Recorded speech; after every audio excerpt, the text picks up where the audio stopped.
Welcome है आपका मेरे चैनल में कॉमर्स कंसेप्चुअल स्टडी। तो आज जो हम टॉपिक डिस्कस करने वाले हैं ये कौन से सब्जेक्ट का है? Direct tax.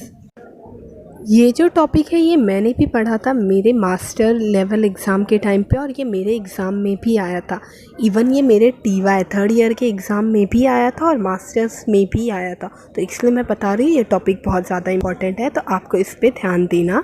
तो जो मैं टॉपिक पढ़ाने वाली हूँ ना, ये टॉपिक आपको यूट्यूब में मिलना तो बहुत ज़्यादा ही मुश्किल है, लेकिन मैं आपको ये टॉपिक जो प्रोवाइड कर रही हूँ, आपको ये टॉपिक बहुत अच्छे से समझ में आएगा। आपको बस थोड़ा सा ध्यान देना पड़ेगा, क्योंकि ये topic exam point of view से बहुत ज़्यादा इंपॉर्टेंट है।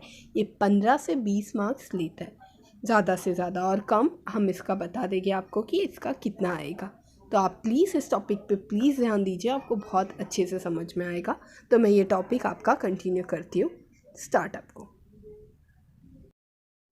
तो जो मैं आपको पढ़ाने वाली हूँ ना, ये मैं मेरे क्लासेस के नोट्स से पढ़ाऊँगी, क्योंकि उसमें बहुत इजी वे में दिया गया है। तो देखिए, फर्स्ट चैप्टर क्या है? फर्स्ट चैप्टर का नाम है डेफिनेशन अंडर सेक्शन 2। इसमें क्या है कि डेफिनेशन अंडर सेक्शन 2 मतलब जो हमारे पास सेक्शन है उसके अंदर सेक्शन 2 में डेफिनेशन बहुत सारी दी गई है। अब ये सेक्शन क्या होती है, चलो मैं आपको आगे बताती हूँ। बताया गया क्या बताया, हमारी जो गवर्नमेंट है, सबको पता है कि गवर्नमेंट क्या करती है, टैक्स कलेक्ट करती है। अब वो टैक्स क्यों कलेक्ट करती है? गवर्नमेंट कंट्री के डेवलपमेंट के लिए और डिफेंस के लिए गवर्नमेंट को अमाउंट की ज़रूरत रहती है। तो वो कैसे वो कलेक्ट करती है? वो टैक्स कलेक्ट करके वो अमाउंट को जमा करती है। अब वो टैक्स किस तरीके से कलेक्ट करती है? तो वो दो तरीके से कलेक्ट करती है। एक फर्स्ट रहता है डायरेक्ट टैक्स और सेकेंड रहता है इनडायरेक्ट टैक्स। अब डायरेक्ट टैक्स में क्या आता है, नाम से ही समझ में आता है कि डायरेक्ट का मतलब होता है जो टैक्स डायरेक्टली लिया जाता है। किससे? उस पर्सन से। जैसे हम हैं, हमसे अगर हम कोई टैक्स गवर्नमेंट को डायरेक्ट पे कर रहे हैं तो वो कहा जाएगा डायरेक्ट टैक्स। अब आप बोलोगे कि मैं डायरेक्ट कौन सा पे करता हूँ, तो वो सिंपल एग्जांपल है इनकम टैक्स। हर किसी को पता है कि इनकम टैक्स हमें किसी थर्ड पार्टी को पे नहीं करना पड़ता है। डायरेक्ट क्या होता है, हमारे इनकम हमारी सैलरी में से कट होकर वो डायरेक्ट गवर्नमेंट को पहुंच जाता है। यहाँ थर्ड पार्टी, जैसे कि इनडायरेक्ट टैक्स में क्या आता है कि हम कोई प्रोडक्ट परचेज करते हैं, हम डेली लाइफ में इनडायरेक्ट टैक्स पे करते हैं। किसी किसी ने गौर किया है, किसी किसी ने नहीं किया, ये नॉर्मल है। जैसे कि अगर मैंने एक नॉर्मल अपने बुक्स लिया, बुक्स के ऊपर भी टैक्स लगता है। फिर मैंने गोल्ड लिया, ज्वेलरी ली, मतलब हर चीज़ पे जो प्रोडक्ट हम लोग लेते हैं, जो सर्विस हम प्रोवाइड करते हैं, इवन जो टीचर्स हैं, टीचर्स भी जब सर्विस प्रोवाइड करते हैं, टीचर्स भी टैक्स पे करते हैं, उन्हें भी टैक्स वो पे करना पड़ता है। तो मीन्स मेरा ओवरऑल बोलने का मतलब है कि हम हर तरीके से टैक्स पे करते हैं जो गवर्नमेंट के पास जाता है। अब वो टैक्स कलेक्ट करने का राइट किसके पास है? वो टैक्स कलेक्ट करने का राइट है हमारी सेंट्रल गवर्नमेंट के पास। अब क्या है कि ये जो टैक्स है वो इनकम टैक्स एक्ट 1961, इस एक्ट के थ्रू क्या करता है, इनकम टैक्स कलेक्ट करने का काम गवर्न होता है, वो चलता है। ओके, तो अब हम आते हैं कि इनकम टैक्स ये क्या है, ये मैं बता देती हूँ आपको। ये क्या किया गया है, चैप्टर्स में डिवाइड किया गया है। इसके चैप्टर है 1 चैप्टर से लेकर 23 चैप्टर तक इनकम टैक्स डिवाइड हुआ है। ये ऑब्जेक्टिव में इम्पॉर्टेंट टॉपिक है कि ऑब्जेक्टिव में ये पूछा जाता है कि इनकम टैक्स का चैप्टर कितने हैं 1 से लेकर, तो आपको ऑप्शन सेलेक्ट करना रहेगा 23। और ये भी याद रखना कि इसके अंदर जो सेक्शन होते हैं वो 298 सेक्शन होते हैं। मतलब हर एक चैप्टर क्या किया गया है, सेक्शन में डिवाइड किया गया है। तो ये क्या बता रहा है कि यहाँ 298 सेक्शन है हर एक चैप्टर में इन ऑल। तो ये जो डेफिनेशन आज मैं आपको बताने वाली हूँ वो सेक्शन 2 के अंडर की डेफिनेशन है। इसका मतलब क्या है कि ये 298 सेक्शन में से जो सबसे ऊपर का सेकंड सेक्शन होगा उसकी डेफिनेशन आज हम पढ़ने वाले हैं। हमें ज़्यादा नहीं पढ़ना है, बट फिर भी ये थोड़ा थ्योरी पार्ट है, लेकिन मतलब ये इम्पॉर्टेंट है। नेक्स्ट आने वाले सम्स के लिए भी आपको समझना पड़ेगा कि असेसमेंट ईयर क्या होता है, प्रीवियस ईयर क्या होता है। बिकॉज जब तक आप लोग ये नहीं समझोगे कि ये होता क्या है, तब तक आप सम्स नहीं कर सकते हो। तो ये इम्पॉर्टेंट है, इसलिए मैं आपको पढ़ा रही हूँ। तो आप प्लीज़ थोड़ा सा फोकस करो, आपको समझ में आ जाएगा। ओके, तो हम यहाँ तक आ गए कि पूरी इनकम टैक्स एक्ट 1961 ये पूरा होल इंडिया में एप्लीकेबल है। यहाँ 298 सेक्शन है इनकम टैक्स में, फिर हर चैप्टर में, और इसको ये जो सेक्शन है ये भी सब सेक्शन में डिवाइडेड है। सब सेक्शन भी क्लॉज में डिवाइडेड है, और क्लॉज किस में है, सब क्लॉज में डिवाइडेड है। आगे पढ़ेगी, हमें ज़्यादा नहीं बट थोड़ा सा पढ़ना है। तो अब हम आते हैं कि डेफिनेशन में कैसा है कि every act has certain specific word. अब क्या बताया जा रहा है कि हर एक एक्ट में कुछ स्पेसिफिक वर्ड है।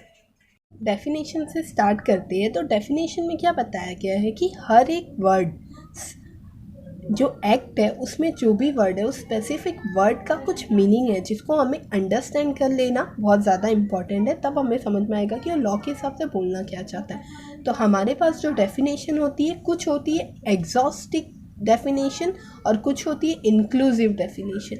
अब एग्जॉस्टिव का मतलब होता है कि वो डेफिनेशन जिसके अंदर हम कुछ चेंजेस नहीं कर सकते। वो डेफिनेशन जैसे बोलते हैं ना, एक बुक मैंने लिखा, बुक भर गई, अब बंद कर दी, मतलब अब इसके अंदर और कुछ इंक्लूड नहीं हो सकता। और इंक्लूसिव डेफिनेशन मतलब वो बुक हमेशा खुली रहेगी, उसके अंदर हम कितने भी चेंजेस कर सकते हैं एज पर रिक्वायरमेंट। तो अब हम आते हैं असेसमेंट ईयर पे।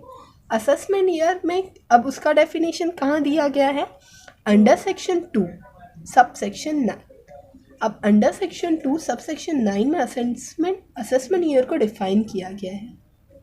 क्या बताया गया है, the period of 12 month commencing from the first day of April every year.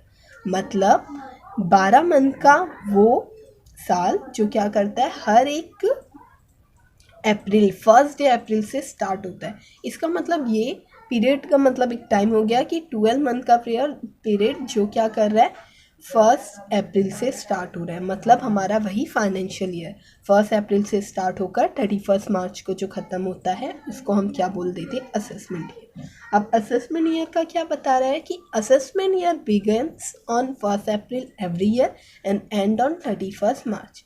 अब जैसे इस साल का असेसमेंट ईयर हम किसको बोलेंगे, अब चल रहा है 2020, तो 1 अप्रैल 2020 से लेकर 31 मार्च 2021 ये हमारा असेसमेंट ईयर है। ओके, तो ये हो गया असेसमेंट ईयर जो चल रहा है जिसमें हम हैं। अब ये जो इनकम अर्न बाय पर्सन, जो पर्सन क्या करता है, इनकम अर्न करता है, उसको क्या करना पड़ता है, जिस फाइनेंशियल ईयर वो 1 फाइनेंशियल ईयर में इनकम अर्न करता है और उसको नेक्स्ट फाइनेंशियल ईयर में पे करनी पड़ती है। जैसे कि मैंने इनकम अर्न की फर्स्ट, अभी जैसे मैं अभी कितनी इनकम अर्न करूँगी वो मुझे टोटल मैं कब करूँगी, जब मेरा 31 मार्च 2021 आएगा तब, कि हाँ इस साल की इनकम मेरी कितनी हुई है। क्योंकि फाइनेंशियल बुक्स के हिसाब से भी हमारा जो फाइनेंशियल ईयर है वो 1 अप्रैल से 31 मार्च तक है। तो अगर ये जो असेसमेंट ईयर में मैं हूँ तो मैं इनकम किसकी कैलकुलेट करूँगी, इस ईयर की नहीं, इसके पहले वाली ईयर की। जैसे मैं इनकम कैलकुलेट करूँगी 1 अप्रैल 2019 से लेकर 31 मार्च 2020 तक मेरी जो इनकम अर्न हुई थी, क्योंकि इस साल की तो अभी मैं कैलकुलेट नहीं कर सकती क्योंकि ये तो चल रहा है ना। तो इसके पहले जो मैंने इनकम अर्न की थी वो इनकम पे मैं क्या करूँगी, टैक्स पे करूँगी, उसका कैलकुलेशन करता है, वही बताता है असेसमेंट ईयर। अब हम नेक्स्ट आते हैं प्रीवियस ईयर पे। प्रीवियस ईयर से क्या समझ में आता है, प्रीवियस ईयर की डेफिनेशन दी गई है अंडर सेक्शन 2 सब सेक्शन 34। अब क्या बोलता है कि द डेफिनेशन, अब ये सेक्शन बोलता है कि previous year means the previous year as defined in section 3। अब जब हमने ये बुक ओपन किया और इस सेक्शन के अंदर गए तो ये सेक्शन अंडर सेक्शन 234 क्या बोल रहा है कि प्रीवियस ईयर का मतलब वो होता है जो डिफाइन किया गया है सेक्शन 3 में। मतलब अब हमें कहाँ जाना पड़ेगा, सेक्शन 3 में, क्योंकि ये बोल रहा है कि सेक्शन 3 में उसकी डेफिनेशन है। तो हम सेक्शन 3 में आते हैं। तो जब हमने सेक्शन 3 में आए तो हमने देखा कि section 3 of the act define previous year as, previous year means the financial year immediately proceeding the assessment year. मतलब प्रोसीडिंग मतलब पीछे का, कि क्या हुआ कि असेसमेंट ईयर के जो जस्ट पहले का ईयर है वो क्या हो जाएगा, हमारा प्रीवियस ईयर हो जाएगा। जैसे कि अगर आप खुद सोचो 2018 एंड 19 अगर असेसमेंट ईयर है तो प्रीवियस ईयर कौन सी होगी? राइट, 2017 2018 कि 1 अप्रैल 2017 से लेकर 31 मार्च 2018 प्रीवियस ईयर होगी। ओके, यहाँ क्या हुआ कि प्रीवियस ईयर का मतलब हमें पता चल गया जो इमीडिएटली प्रीसीडिंग असेसमेंट ईयर होता है कि असेसमेंट ईयर के जस्ट पहले वाले ईयर को प्रीवियस ईयर बोलेगी। हर असेसमेंट ईयर, हर एक असेसी के लिए जो प्रीवियस ईयर रहता है वो एक ही रहता है, एक से ज़्यादा नहीं रह सकता है। ओके, तो अब प्रीवियस ईयर कभी भी एंड होता है 31 मार्च को, लेकिन उसके स्टार्ट होने की डेट हम कैसे बोलेंगे? अगर जैसे समझो अब 2020 2021 ये असेसमेंट ईयर है, लेकिन अगर समझ लो पिछले साल मैंने जो बिज़नेस स्टार्ट किया था, अब ऐसा तो फिक्स नहीं है ना कि मैं 1 अप्रैल के दिन ही मेरा बिज़नेस स्टार्ट करूँगी। हो सकता है मैंने 20 जुलाई को मेरा बिज़नेस स्टार्ट किया। अगर मैंने 20 जुलाई को बिज़नेस स्टार्ट किया है, 20 जुलाई 2019, तो 20 जुलाई 2019 से लेकर 31 मार्च 2020 तक हमारा एंड तो 31 मार्च को ही होगा, लेकिन स्टार्ट हमारा 1 अप्रैल के आगे भी किसी भी डेट पे हो सकता है कि प्रीवियस ईयर में डेट कम ज़्यादा हो सकते हैं। क्यों? क्योंकि वो अब मे पे है ना कि अगर मैंने बिज़नेस लेट स्टार्ट किया तो इट्स ओके, तो मेरा जो प्रीवियस ईयर वो काउंट होएगा, उस इनकम का जनरेट करने की डेट वो काउंट होएगी 20 अप्रैल 2019 से 31 मार्च 2020 तक। ओके, तो अब हम आते हैं नेक्स्ट असेसी की मीनिंग पे। अब असेसी से समझ में क्या आता है? असेसी का मतलब ये होता है कि वो जो पर्सन है, अब गवर्नमेंट के लिए उसका डेफिनेशन दिया गया है कि अंडर सेक्शन 297 में बताया गया है as per section 2 sub section 7 of the act assessee means, ये गलत है, हाँ इसका है अंडर सेक्शन 2 सब सेक्शन 7 है, ये 9 नहीं है, इसको कट कर लेना आप। तो फिर आता है कि a person by whom any tax or any other sum of money is payable under the act. इसका मतलब क्या है? एक्ट के हिसाब से जिस भी पर्सन को क्या करना है, टैक्स पे करना है या अदर सम मनी, कोई और मनी क्या करनी है, गवर्नमेंट को पे करनी है, वो गवर्नमेंट के लिए क्या हो जाएगा? असेसी। असेसी आपको समझ में आ गया होगा कि मतलब कोई भी, जैसे कि आपको इनकम टैक्स पे करनी है, आप असेसी हो, आपके पड़ोसी को पे करने की है, वो असेसी है, आपके पड़ोसी ने इनकम टैक्स नहीं पे किया है, उसको चार्जेस पे करने पड़ेंगे, वो असेसी है, आपके पड़ोसी या आपके बिहाफ पे कोई और पे करने जा रहा है तो वो भी गवर्नमेंट के लिए असेसी है। मतलब गवर्नमेंट को बस इनकम लेनी है, अब वो डिफ़ॉल्ट असेसी हो, कोई नॉर्मल पर्सन, मतलब गवर्नमेंट को जो अमाउंट दे रहा है वो हो गया गवर्नमेंट के लिए असेसी। अब हम आते हैं नेक्स्ट टॉपिक पे। नेक्स्ट तो हमारा जो टॉपिक है अब वो क्या है? असेसमेंट। अब असेसमेंट का मतलब क्या होता है वो बताया गया है अंडर सेक्शन 2 सब सेक्शन 8 में। क्या बताया गया है कि an assessment include reassessment. Reassessment मतलब मतलब वापस कर रहा है। अब क्या कर रहा है कि असेसमेंट का मतलब बता रहा है डेफिनेशन में कि ये एक इंक्लूसिव डेफिनेशन है, मतलब इसके अंदर और कुछ ऐड कर दी सकते हैं हम। अब यहाँ क्या होता है कि assessment means the process of determining and computing the amount of income and the tax due to a person. यहाँ क्या हो रहा है कि कितना अमाउंट हमें पे करना है, उसका जो हम क्या कर रहे हैं, कंप्यूटेशन कर रहे हैं, मतलब कैलकुलेट कर रहे हैं, डिटरमाइन कर रहे हैं, पता कर रहे हैं, वो क्या हो गया? असेसमेंट। कि मैं क्या करूँगी, उसका कैलकुलेशन करूँगी, उसको असेसमेंट बोल दूँगी। और क्या बता रहा है कि अगर एक बार असेसमेंट कंप्लीट होती है तो उसको वापस रीओपन कर सकते हैं और उसको क्या बोलते हैं? रीअसेसमेंट बोलते हैं। तो हमारा लास्ट टॉपिक है पर्सन, इसकी डेफिनेशन। ये हमारे पास सम्स के थ्रू में भी आता है कि पर्सन कौन सी क्वालिटी में, मतलब मैं आपको बताती हूँ कि इसको कौन सा पर्सन बोलेंगे। पर्सन मतलब यहाँ सिर्फ एक इंसान को पर्सन नहीं बोल रहे हैं, कैसे बताया जा रहा है मैं आपको बताती हूँ। और ये ना 5 मार्क्स या 10 मार्क्स के लिए एग्ज़ाम में आता है। और वैसे ये टॉपिक जो है ना बहुत लोगों को बहुत टफ लगता है, लेकिन आप इसको ध्यान दो, बस थोड़ा सा आपको समझ में आ जाएगा। अब पर्सन में क्या बता रहा है कि पर्सन में एन इंडिविजुअल से सबको समझ में आता है कि एक अकेला इंसान, चाहे वो मेल हो फीमेल हो। ओके, अब सेकेंड आता है हमारे पास a Hindu undivided family. Hindu undivided family सबको पता है, जॉइंट स्टॉक कंपनी, जिसके अंदर कौन कौन आ जाते हैं? Male, childrens, female, unmarried daughter, spouse, right. Company, a company मतलब joint stock company, public company, private company, foreign company, मतलब जो भी कंपनी है वो आ जाएगी कंपनी के अंदर। अ फर्म, फर्म मतलब पार्टनरशिप फर्म, राइट। फर्म का मतलब होता है पार्टनरशिप एक्ट, पार्टनरशिप फर्म जो क्या है 1932 में रजिस्टर है, वही। ओके, तो लास्ट फिफ्थ है हमारा एन एसोसिएशन ऑफ पर्सन और बॉडी। यहाँ क्या होता है कि जैसे समझ लो कोई ग्रुप रहता है, जैसे क्रिकेट क्लब या अलग अलग ग्रुप ऑफ मेंबर्स मिलकर क्या करते हैं, एक ग्रुप बनाते हैं, पब्लिक मिलकर अलग अलग क्रिकेट खेलने के लिए या तो गेम खेलने के लिए, या फिर जैसे भी उन लोगों ने एक एसोसिएशन बनाया कोई भी चीज़ का, तो वो मिल के, एसोसिएशन का मतलब ही होता है मिल के, तो वहाँ उसको क्या बोल देंगे, एसोसिएशन।